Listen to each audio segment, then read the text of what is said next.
everybody, James here from Dark Arts Lockpicking. Hope you're all doing well. Because I'm doing some hacking, but as always, keeping it bloody legal. And today I wanted to go over something that we use quite a bit. If you're installing locks, installing latches, or you work with wood, more than likely you use chisels quite a bit. When I say quite a bit, I mean, well, installing latches and strikes and stuff, we use these quite a bit. In doing that, because you need to chisel some of the wood out so that we can install the latches nice and flush and install the strike plates nice and flush. But in saying that, they get beat up and they get destroyed. Now let me come around here and I'll show you this chisel that's been sitting in my bag for ages, which I stopped using because it is boogered beyond all hell. So as you can see, the end of that got a burr right underneath there. That thing is just beat to death. And it ain't sharp. It is not sharp at all. Let me quickly find a piece of wood and I'll show you. Alright, found a piece of wood that I use for pick handles. And as you can see, like, it is just not sharp. You should be able to cut into that wood fairly bloody easily with a chisel in your hands. So when I was in Bunnings the other day, because I've been doing some handyman work on the side for a friend of ours, so I might as well just, you know, say that I work 4 jobs now because of the amount of work that I've got to do. But I was at Bunnings buying some tools and buying some more screws and stuff like that, and I come across this when I was in there. Now, it came with a whetstone. I've got the whetstone sitting on the workbench over the other side in the middle there, because I'm using my old one for now. And it came with a little bottle of oil, but since it's a whetstone, you don't want to use oil on a whetstone. You want to use water. That's why it's called a whetstone. But this is a chisel sharpening guide, and it makes life so much easier to sharpen your chisels very easily. Makes it easy to chop. Yeah, brain not work good today. So all you have to do is install your chisel into this guide, and it gives you the right angle and consistent angle on your chisel so that when you draw it back, you can actually sharpen it. Now, this goes from 30 to 25 degrees depending on how far through you stick your chisel. For me, personally, I like it so that the base of the chisel, where it comes across just before it narrows in, tapers in, I like mine sitting just there. That gives me about a 30-degree angle. And you align it with the flat side first. So if you look at the chisel guide, which, I mean, $30 from Bunnings isn't bloody bad. You have a flat edge and then you have a curved edge. You want to align with the flat edge first into this little V cutout that's in there, and then just tighten it up, making sure you are flush and you are flat. I'm just going to move that forward a little bit. So now I'm flush with all of that, and I'm just going to tighten it up a little bit just to lock that chisel in and make sure that I'm straight.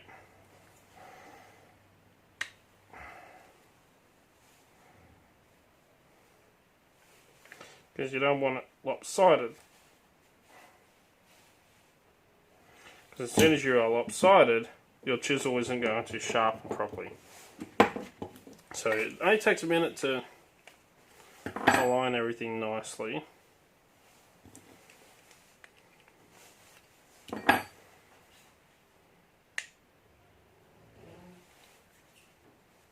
I mean, these are cheap chisels, so I'm not expecting it to be absolutely perfect.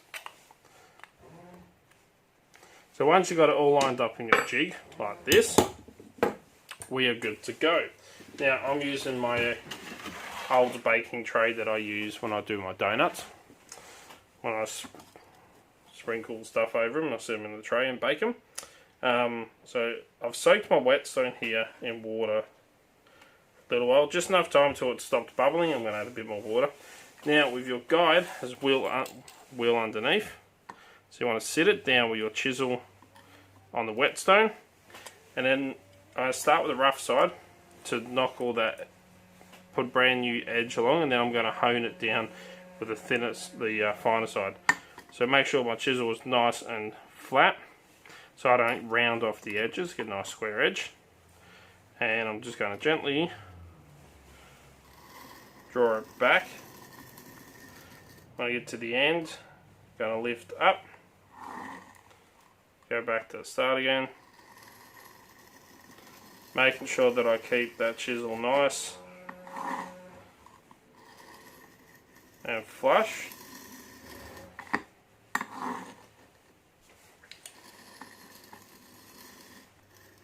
This just makes it easier. If you can't hold an exact angle consistently with your hand, this gauge just makes it so much easier.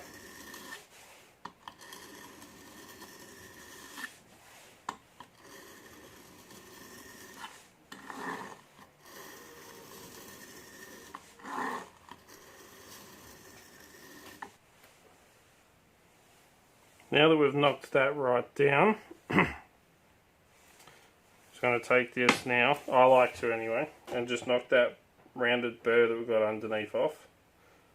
I'll do that by literally just sticking my chisel in there nice and flat. Down across.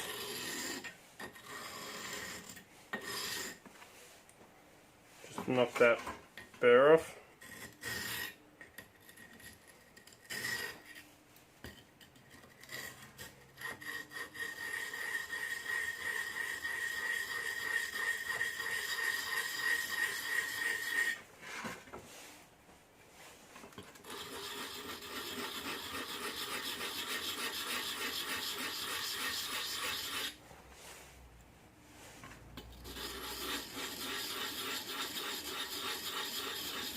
Am I the best at sharpening chisels? No, but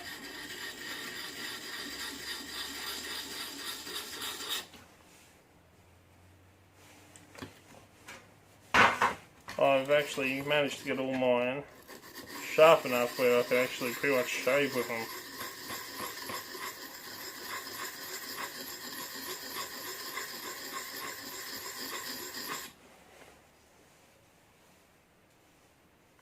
Nearly got that burr down. So don't forget these chisels, this one was beat to oblivion.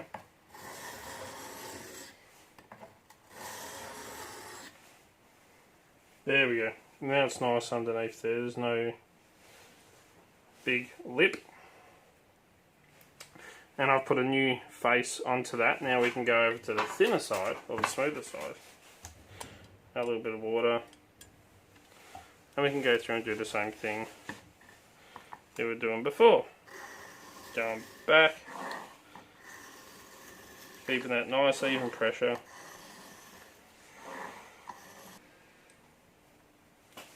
Alright, let's knock that burr off again.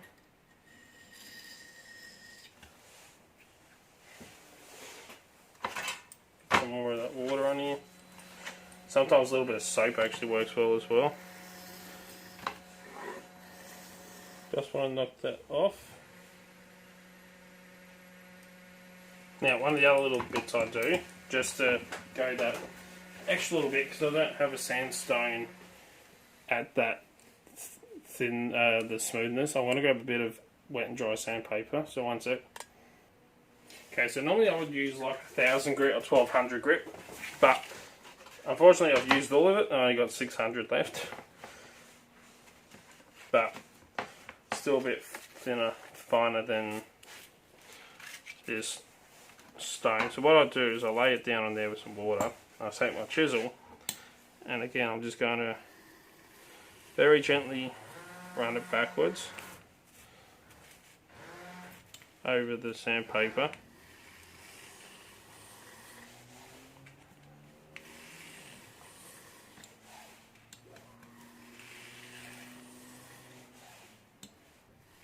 Alright, now I've honed this right down so we have a beautiful sharp edge on this thing. Chisel is so sharp it makes light work and just cuts through wood. So much easier, less resistance. I can chisel away at this with my hands. Now give it a little bit of a tap with a hammer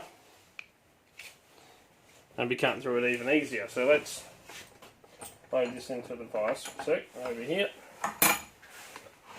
So I've got a hammer sitting here from the other day. I'll turn these around so you can see. Minus the light in your face. Let's move that out of the way. Like that. I have my hammer. I have my chisel. And as you can see, look, you can just cut in a lot easier using your hands now. Whereas before I couldn't even do this with this chisel. Let's say with the hammer. I mean, it just gives a nice smooth cut. And this thing is sharp. I mean, you can even smooth it out even more. You know, when you use it, it does build up a little bit of a bevel on the end. Like even now, just using it then. These are really cheap. Really cheap chisels. They're like 3 for $11, so you don't expect, you know, a whole lot out of these bad boys. But, you know, she just cuts a lot nicer, a lot smoother.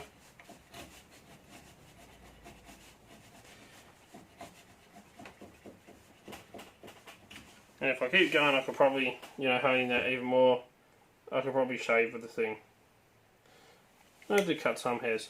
So, you know, for $30 out of Bunnings, you know, it's actually worthwhile getting your hands on one of these. It's not just does chisels, it also does planes. So your planes, you can sit the blades into here and hone and sharpen your blades for your planes with this as well. But for $30 with Bunnings, you know, I'm not complaining, because I mean, it neatens up my chisels and makes them nice and sharp again, so that I can clean wood and install latches and strike plates and all that good stuff. I mean, I don't really use these small chisels much. And this one just got beaten around something shocking, so I mean, don't even need a hammer with this. Look, it just cleans it all off nicely for a cheap, nasty chisel. But there we go. The chisel sharpener from Bunnings. It's a Trojan, for those of you that are wondering, brand. So let us know in the comments below, do you use one of these to sharpen your chisels? Do you just do it by eye? Or do you just go buy new chisels whenever they go blunt? Let us know in the comments down below. Check out all links in the description down below as well. Don't forget to hit that thumbs up, the notification bell, and subscribe. Stay up to date. We're going to be doing way more giveaways coming up and lots of new stuff coming out. So stay tuned. And as always, keep it bloody legal. Till next time. Cheers, guys.